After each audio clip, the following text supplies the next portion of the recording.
Sa ngalan ng Ama, ng Anak at ng Espiritu Santo. Amen. Sumainyo ang Panginoon. At sumainyo rin. Mga kapatid, sa pasimula po ng ating pagdiriwang ng banal na misa at upang tayo maging marapat makibahagi, aminin natin ang ating mga kasalanan. Inaamin ko sa makapangyarihang Diyos at sa inyo mga kapatid, na lubha akong nagkasala sa isip, sa salita at sa gawa, at sa aking pagkukulang.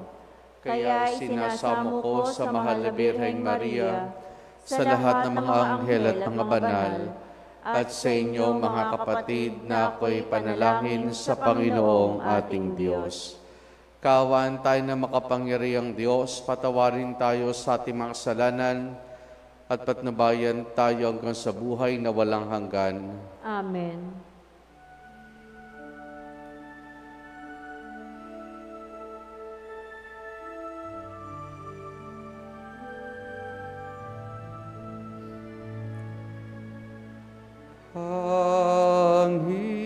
Panginoon, kaawaan mo kami.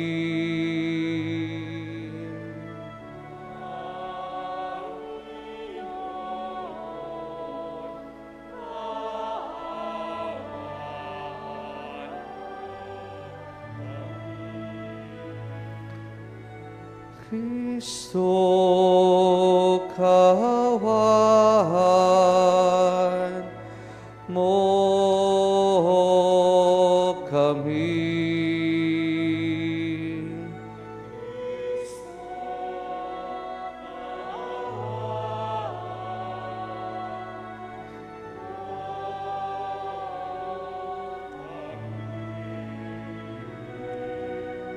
Panginoon, kaawaan mo kami.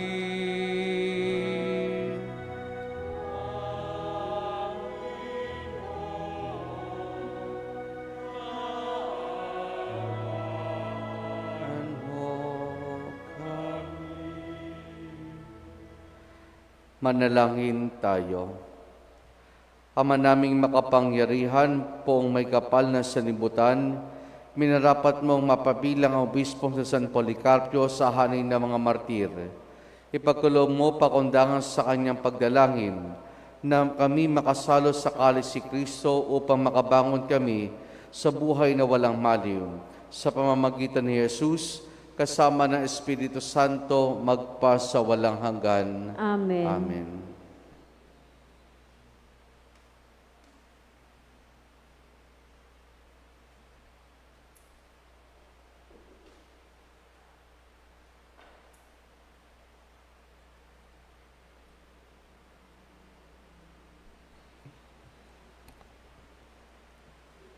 Pagbasa mula sa sulat ni Apostol Santiago.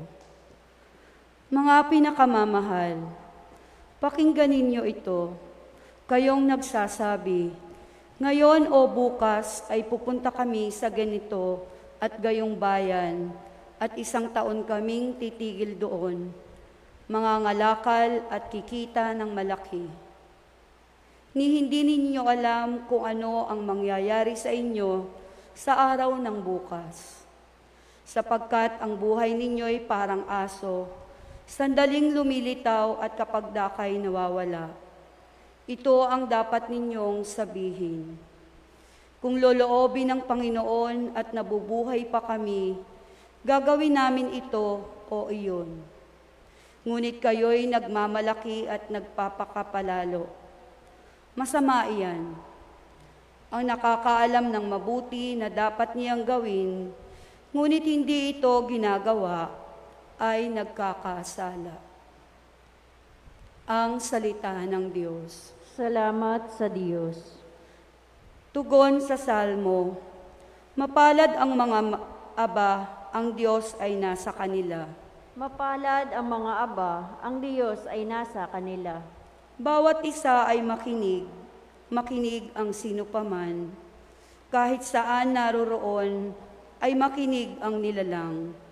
Kahit ikaw ay dakila o aba ang iyong lagay, makinig na sama-sama ang mahirap at mayaman. Mapalad ang mga aba, ang Diyos ay nasa kanila. Hindi ako natatakot sa panahon ng panganib, kahit pa nga naglipa na ang kaaway sa paligid. Mga taong naghahambog na sa yaman nananalig, dahilan sa yaman nila'y tumaas ang pag-iisip. Mapalad ang mga aba, ang Diyos ay nasa kanila. Hindi kaya ng sinumang ang sarili ay matubos.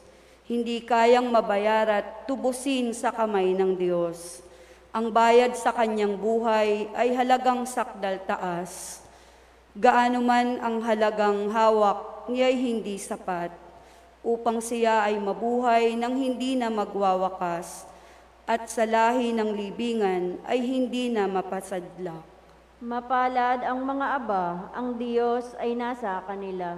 Ang lahat ay namamatay, ito na may alam niya. Maging mangmang o marunong, kahit hangal pati tanga. Yaman nila'y maiiwan sa lahi na nagmamana.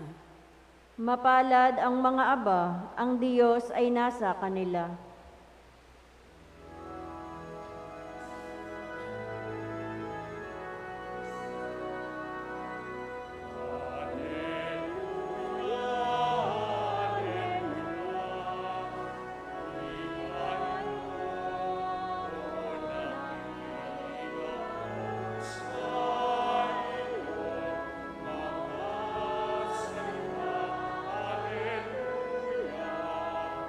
Hallelujah.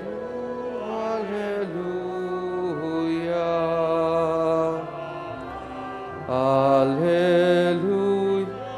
Hallelujah. Wikagin mo, buong nakikinig ako sa iyong mga salita. Hallelujah. Hallelujah, hallelujah. Sumainyo ang Panginoon. At sumainyo rin. Ang mabuting balita ng Panginoon ayon kay San Marcos. Papuri sa iyo, Panginoon. Noong panahong iyon, sinabi kay Jesus ni Juan, Guro, nakakita po kami ng isang tao nagpapalayas ng mga demonyo sa pamamagitan ng pangalan mo at pinagbawalan namin sapagkat hindi natin siya kasamahan. Ngunit sinabi ni Jesus, huwag niyo siyang pagbawalan sapagkat walang taong matapos gumawa ng kababalaghan sa pangalan ko ang agad magsasalita ng masama laban sa akin, sapagkat ang hindi laban sa atin ay panig sa atin. Ang mabuting balita ng Panginoon. Pinupuri ka namin, Panginoong Hesukristo. Magandang umaga po sa ating lahat. Sa isa sa mga sulat ni Apostol San Pablo, sinabi niya na sa mabuhay o sa mamatay, tayo ay kay Kristo. Sa mabuhay o sa mamatay, tayo ay kay Kristo. Nangangahulugan, ano man ang kalalagayan natin sa buhay, tayo ay napapabilang tanging kay Jesus at laging kay Jesus lamang. Ang bawat isa sa atin ay nakalaan para sa Panginoon. Ngayon, sa mabuting balita na ating napakinggan, ay siguro tipiga maaaring naranasan natin ito, yung pagiging exclusive na pamamaraan ng pananaw sa buhay. Kasi ang inihalahad ni San Juan ay pinagbawalan niya ang isang taong nagpapalayas ng demonyo sa pamamagitan ng pangalan ng Panginoon. Pero dahil hindi nila kasamahan ang taong ito, ay pinagbawalan niya ang taong ito. Malinaw namang ipinahayag ni Jesus sa kanya na ang hindi laban sa kanya ay panig sa kanya. Kung ang tao mang ito ay gumagamit ng pangalan, bagamat hindi kabilang sa kanya mga apostol, sa kanyang kawan, ay hindi laban sa kanya. Sa mabuhay, sa mamatay, siya'y para sa Panginoon sapagkat siya'y gumagawa sa ngalan ng Panginoon. At rin mga kapatid, isang magandang paalaala sa bawat isa sa atin. Bagamat ang pangalang Katoliko ay, the word Catholic means universal, pero may mga pagkakataong tayo mga Katoliko ay nagiging exclusive rather than inclusive. Bakit po o papaano po?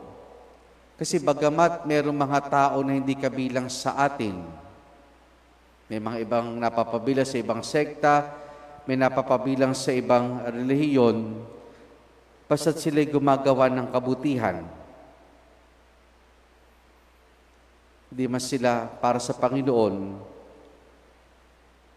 Ito'y pananaw natin na ginagawa din ito sa ngalan ng Panginoon. Hindi man nila kakilala si Jesus, pero the mere fact na sila gumagawa ng kabutihan, ito'y binubunsod sa kanila ng kanilang pininiwalaang Diyos. Sa isang bahagi ng kasaysayan ng simbahan, may isa'y pinahayag na outside the church, there is no salvation. Naging very controversial ang panalitang ito ng isang Santo Papa, that outside the church, there is no salvation. Para baga sinasabi na sa pamamagitan lamang ng simbahan ay nandoon ang kaligtasan, pero naging mali ang kanilang interpretasyon sa pananaw na ito ng ating inang simbahan. Dahil merong mga tao sa labas ng simbahan, bagamat hindi kilalang Panginoon, ay patuloy na gumagawa ng kabutihan, patuloy na nagiging tapat sa kanilang buhay. Hindi man sila kabilang sa simbahan, pero sa kanilang paggawa ng kabutihan, sa kanilang pagiging tapat sa kanilang buhay, sa kanilang pagiging mabuting tao, ay kabilang rin sila sa kaligtasan. Iba man ang kanilang pananaw, iba man ang kanilang relihiyon, as long as gumagawa sila ng kabutihan. Pero sa ating nga bilang mga Katoliko, ang kabutihan natin ay tinuturing nating grasya, biyaya ng Diyos. Sa mabuhay, sa mamatay, tayo ay kay Kristo. Ngayon, sa ating unang pagbasa, maganda yung sinabi dito ni Santiago. Sabi nga, ang buhay natin ay parang aso. Di natin alam kung kumbaga ang aso, panandalian lamang iyan. Magsindi ka, yung usok lalabas, pero ilang sandali lamang ay nawawala na yung usok na una nating nakita. Na ang buhay natin ay sabihin natin na walang kasiguraduhan dahil ito'y may hangganan. Pero bagamat ito'y walang kasiguraduhan dahil may hangganan ang buhay natin, ang dapat na pagtuunan natin ng pansin ay yung sinabi dito ni Santiago na kung loloobin ng Panginoon at nabubuhay pa kami, gagawin namin ito o iyon. Kasi minsan tayo mga tao, bagamat maganda yung nagplaplano, pero wala tayong kasiguraduhan kung hanggang kailan. Hindi natin alam kung lahat ng ating pinaghirap ay makikita natin. Kumbaga, we live each moment every day. We live each moment every day. Maganda may plano, pero wala tayong kasiguraduhan, pero we live each moment every day. Sa bawat araw na dumarating sa ating buhay, pagpasalamat natin ito sa Diyos. Dahil tayo ay buhay at gawin natin kung ano'y nararapat bilang isang alagad ng Panginoon, bilang isang Kristiyano. At ano yun? Ang maging mabuti, ang gumawa ng kabutihan, ang magmahal, at gayon din maging saksi sa buhay ng ating Panginoon. Ang santo na ipinagdiriwang natin ngayon si San Policarpio. 86 years old siya nung mag-alay na kanyang buhay. Nung binanggit ko kanina, siya isa sa mga naging masugid na alagad ni San Juan Evangelista. Nung lumagana po ang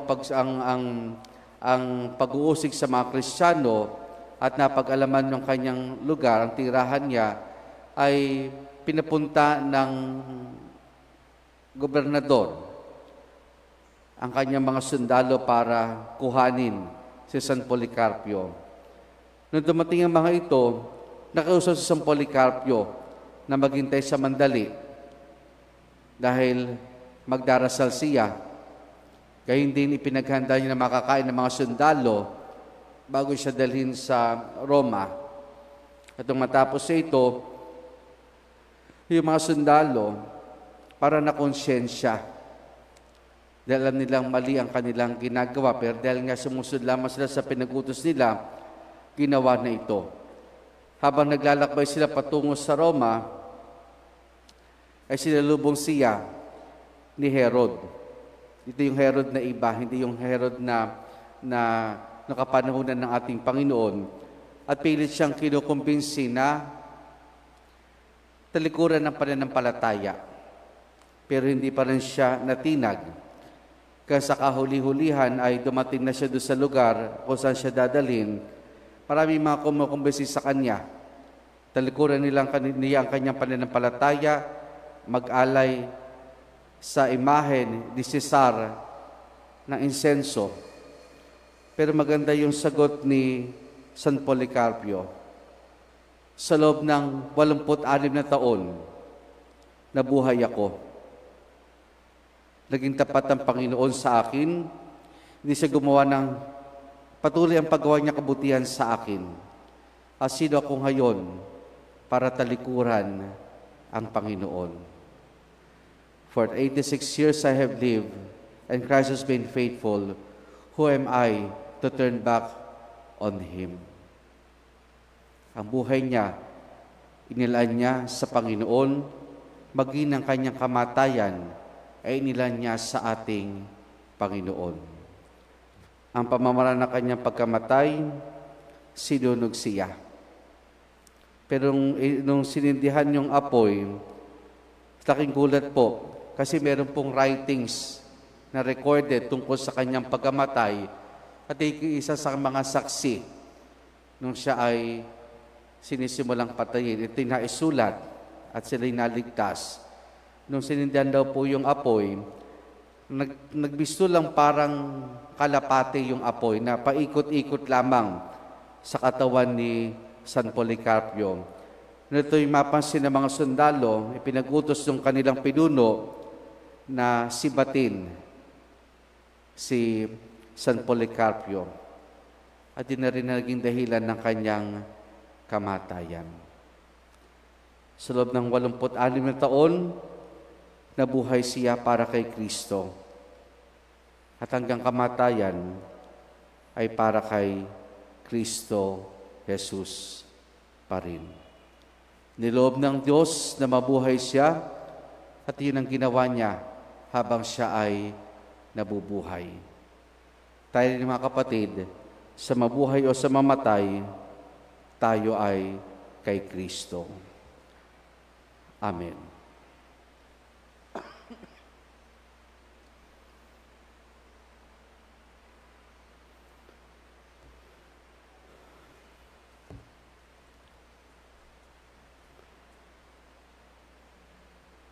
Panalangin ng bayan, aming guro, itinuro mo sa amin na ang mga bagong pagtanggi sa kasamaan, ang tunay na kahulugan ng pagiging alagad. Nananalangin kami kalakip ang aming intensyong magsakripisyo sa aming pagsunod sa Panginoon, ating itutugon. Banal na guro, ilapit mo kami sa iyo. Banal na guro, ilapit mo kami sa iyo. Ang ating simbahan, naway tunay na maipahayag ang Ebanghelyo. Manalangin tayo sa Panginoon. Banal na Guro, ilapit mo kami sa iyo. Tayong lahat naway bigyan ng Diyos ng biyaya ng kapatawaran at pagbabalik loob at kagalingan ng mga may sakit at hinanakit na dulot ng pagkakahiwalay at pag-aaway. Manalangin tayo sa Panginoon. Banal na Guro, ilapit mo kami sa iyo. Tayo naway magkaroon ng higit na pagpapahalaga sa kabutihang loob ng tao bilang daluyan ng Espiritu at gawain ng Diyos sa mundo. Manalangin tayo sa Panginoon. Banal na Guro, ilapit mo kami sa iyo. Ang mga matatanda, mga nalulumbay, mga may kapansanan at mga may sakit, naway magpalakas sa alab ng ating pagkalinga at presensya. Manalangin tayo sa Panginoon. Banal na Guro, ilapit mo kami sa iyo.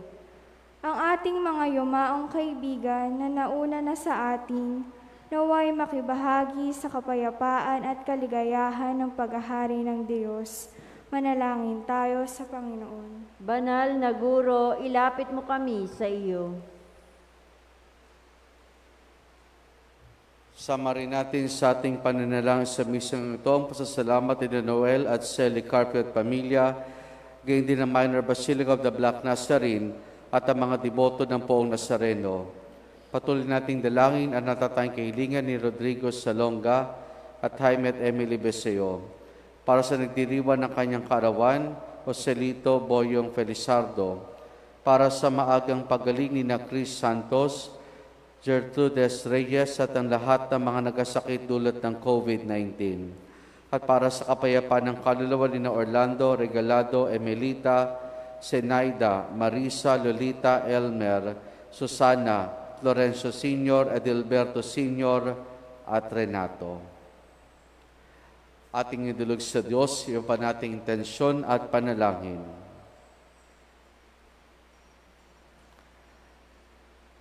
Makapangyarihang Ama, tulungan mo kaming tingnan ang lahat ng tao ayon sa iyong pananaw. Bigyan mo kami ng labak ng kaisipan at kabutihan ng puso upang tanggapin ang anumang kabutihan saan man ito nagmula. Hinihiling namin ito sa pamamagitan ni Jesus, kasama ng Espiritu Santo, magpa sa walang hanggan. Amen. Amen.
Sa'yo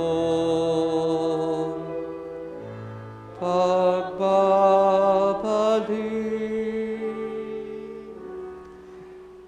Manalangin kay mga kapatid upang ang paghain natin ay kalugdan ng Diyos amang makapangyarihan. Tanggapin nawa ng Panginoon itong paghahain sa iyong mga kamay, sa kapurihan niya at karangalan sa ating kapakinabangan at sa buong sambayanan niyang banal. Ama naming lumikha,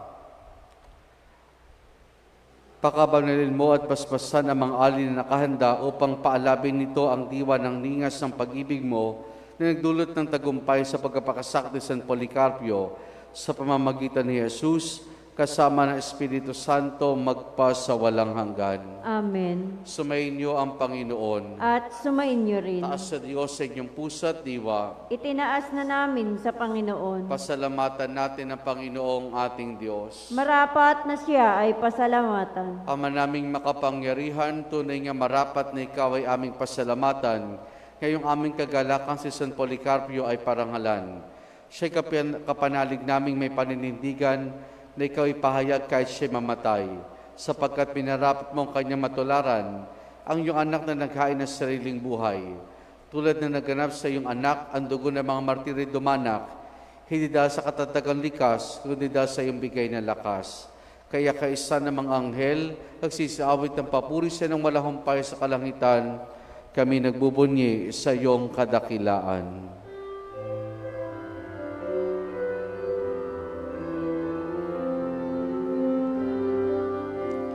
Santo, Santo, Santo, Diyos makapangyarihan, puspos ng walhati ang langit at lupa. Hosana sa kaitaasan,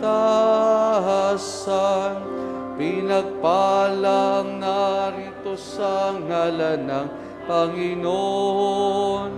Hosana, Hosana sa kaitaasan. Hosana, Hosana sa kaitaasan.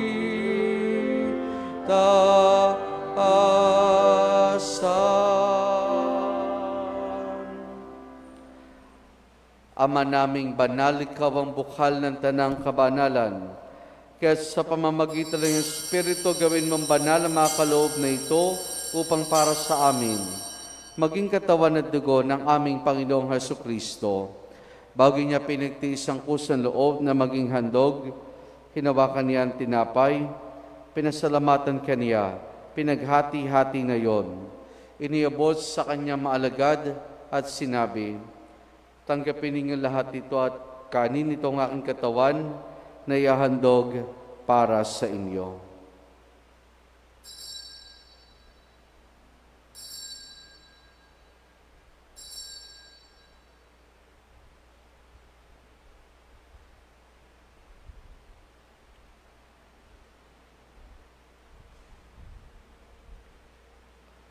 Gayun din naman nang matapos ang hapunan, hinawakan niya ang kalis.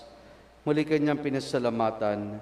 Iniabot niyang kalis sa kanyang maalagad at sinabi, tanggapin ninyo lahat ito, tinumin itong kalis ng aking dugo, ng bago't walang hanggang tipan. Ang aking dugo na ibubuhos para sa inyo at para sa lahat sa kapagpapatawad ng mga kasalanan. Gawin ninyo ito sa pag-alaala sa akin.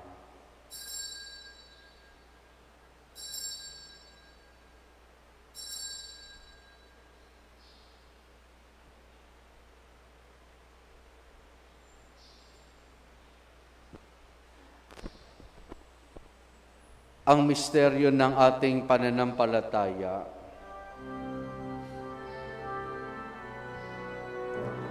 Sa krus mo at pagkabuhay,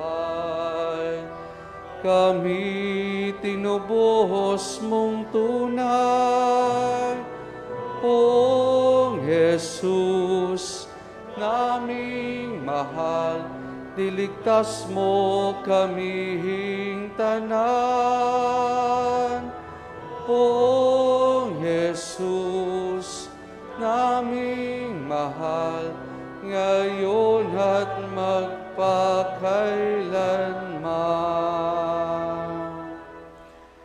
Ama, ginagawa namin ngayon ang pag-alaala sa pagkamatay at muling pagkabuhay ng iyong anak. Kaya tinialay namin sa iyo ang tinapay na nagbibigay buhay at ang kalis na kakaloob ng kaligtasan. Kami nagpapasalamat dahil kami minarapat at tumayo sa harap mo para maglingkod sa iyo. Isinasamo namin kaming magsasalo-salo sa katawan at dugo ni Kristo ay mabuklod sa pagkakaisa sa pamamagitan ng Espiritu Santo. Ama, lingapin mo ang simbahan laganap sa buong daigdig. Puspusin mo kami sa pag-ibig kay San Francisco naming Papa, at ni Dennis sa aming obispo at ng Tanang Kaparian. Alalahanin mo rin ang mga kapatid naming nahimlay na may pag-asang sila'y muling mabubuhay, gayon din ang lahat ng mga pamanaw at mga kaluluwa sa purgatorio. Kaawan mo sila at patuloyin sa iyong kaliwanagan. Kaawan mo at pagindapati kami lahat na makasalo sa iyong buhay na walang wakas. Kaysa ng mahal na Birheng Maria na Ina ng Diyos, ang kanyang kabiyak ng puso, si San Jose, kaysa ng mga apostol ni San Juan Bautista, San Policarpio, at ang lahat ng mga banal na namuhay dito sa daigdig ng kalugod-lugod sa iyo. May pagdiwang nawa namin ang pagpupuri sa kararangal mo sa pamamagitan ng iyong anak na aming Panginoong Heso Kristo. Sa pamamagitan ni Kristo, kasama niya at sa Kanya, ang lahat ng parangal papuri sa iyo, Diyos amang makapangyarihan, kasama ng Espiritu Santo, magpa sa walang hanggan. Amen. Amen. Amen. Amen.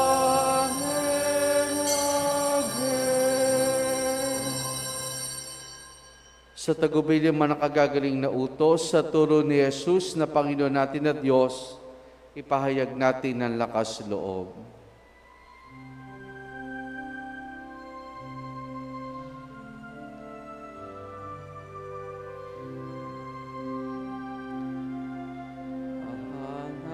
Hanapin, sumasalangit ka, sambahin ang ngalan mo, mapasamin ang kaharian mo, sundin ang loob mo dito sa lupa para nang sa langit. Bigyan mo kami ngayon ng aming kakanin sa araw-araw at patawarin mo kami sa aming mga sala para ng pagpapatawad namin sa nagkakasala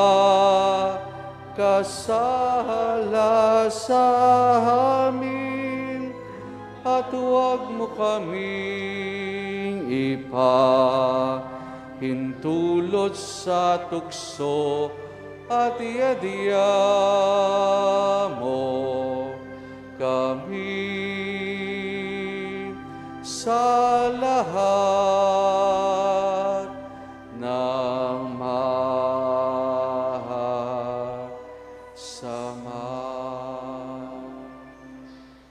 Hinihiling namin kay Maria sa lahat ng masama, pagkalooban ng kapayapaan araw-araw, iligtas sa kasalanan, at ilayo sa lahat ng kapahamakan, samantalang aming masayang pinananabikan ang dakilang araw ng pagkapahayag ng tagapagligtas naming si Jesu Kristo.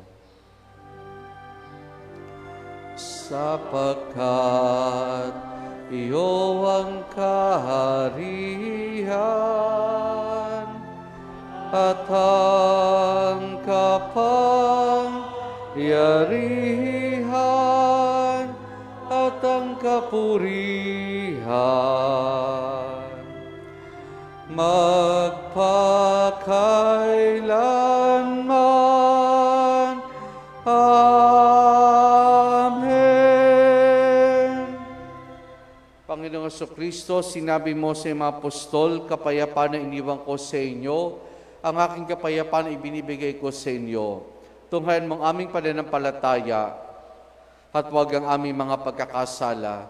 Pagkalooban mo kami ng kapayapaan at pagkakaisa ayon sa iyong kalooban, kasama ng Espiritu Santo, magpa sa walang hanggan.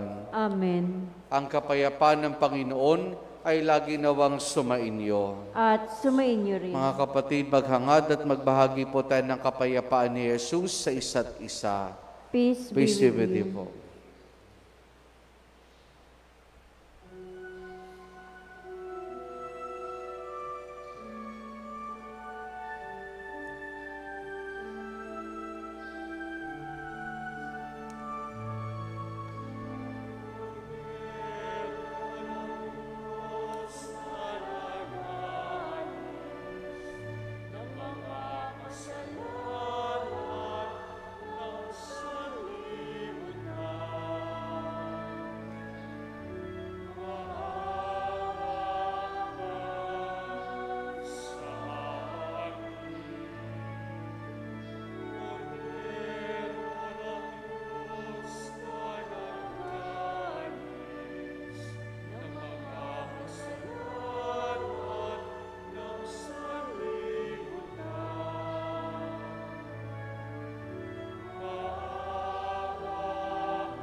Narito si Jesus, ang kordero ng Diyos.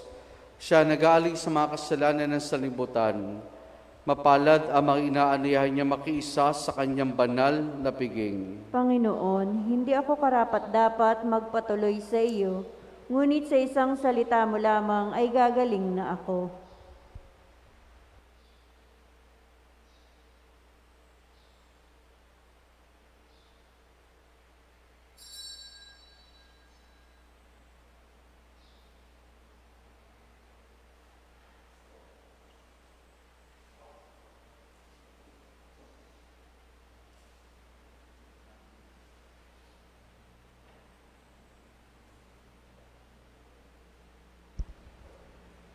Espiritual na pagtanggap ng komunyon.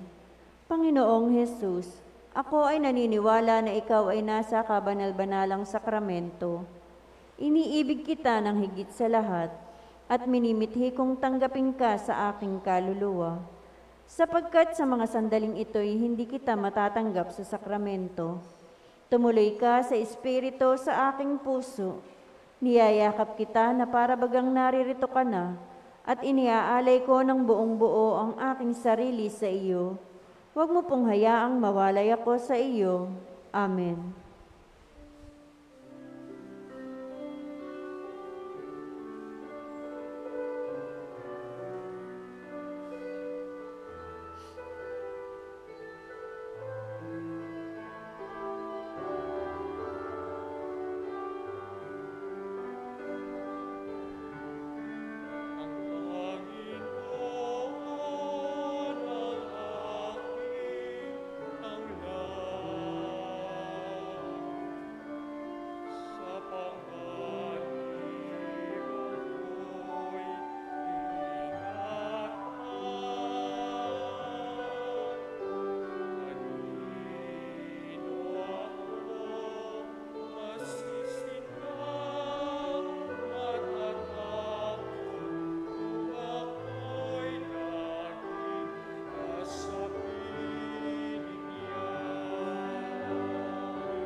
Manalangin tayo. Ama naming mapagmahal, ang tinggap naming banal na pakikinabang ay makapagdulot nawa sa amin ng katatagan, nagkaloob ng katapatan sa paglilingkod at tagumpay sa pagtitisang pagsubok sa iyong martir na si San Policarpio sa pamamagitan ni Jesus, kasama ng Espiritu Santo magpasawalang hanggan. Amen. Sumainyo ang Panginoon. At sumainyo rin. At pagpalain tayong lahat ng mabutit mapagmahal na Diyos sa Ama, Anak at Espiritu Santo. Amen. Naialay na natin ang pagdiriwan ng banal na misa, humahay tayong taglayang kapayapaan at pag-ibig ng Panginoon. Salamat sa Diyos. Purihin po natin ang ating Panginoon.